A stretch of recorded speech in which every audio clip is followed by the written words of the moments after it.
Aratsada Moronggenyo DCAR Aratsada! Magandang araw mga kabalitaan.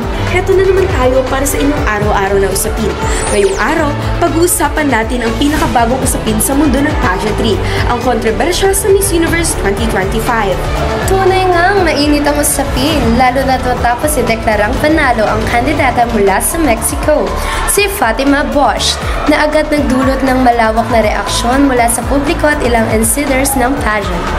Bago pa man ang coronation night, may mga ulat na nagkaroon ng tension sa ilang pre-pageant events. Ilang kandidato di umano ang nag-walkout matapos ang issue sa pagtrato sa ilang delegates, kabilang ng insidenteng kinasasangkutan ni Bosch at isang opisyal ng organisasyon. Tama, at iyon ay naging simula ng pagdududa sa pagiging patas ng kompetisyon.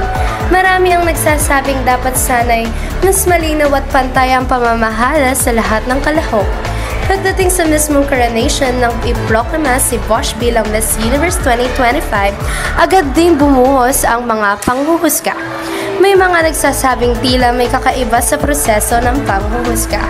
Lalo pang tumindi ang usapin nang may huradong nagbitiw ng pwesto at nagsabing may umanong hindi autorisadong pagboto at posibleng conflict of interest.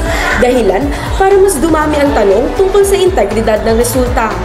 Samantala, mariing itinanggi ng kampo ni Bosch at maging ang ng Miss Universe organization ang mga allegation.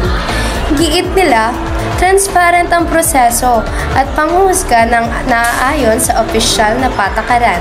Dagdag pa nila, ang mga patakaran ay pinalalaki at pinaiikot lamang online.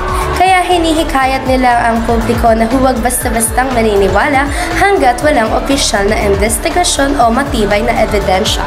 Sa ngayon, nananatiling bukas ang usapin at patuloy na hinihintay ng publiko ang mas malinaw na paliwanag mula sa pamunuan ng event. Habang wala pang final na conclusion, mahalagang manatili tayong mahinahon, kritikal, at maghintay sa resulta ng formal na pagsusuri. Ito ang DZAR 94.1, ang inyong gabay sa tumpak at patas na komentaryo.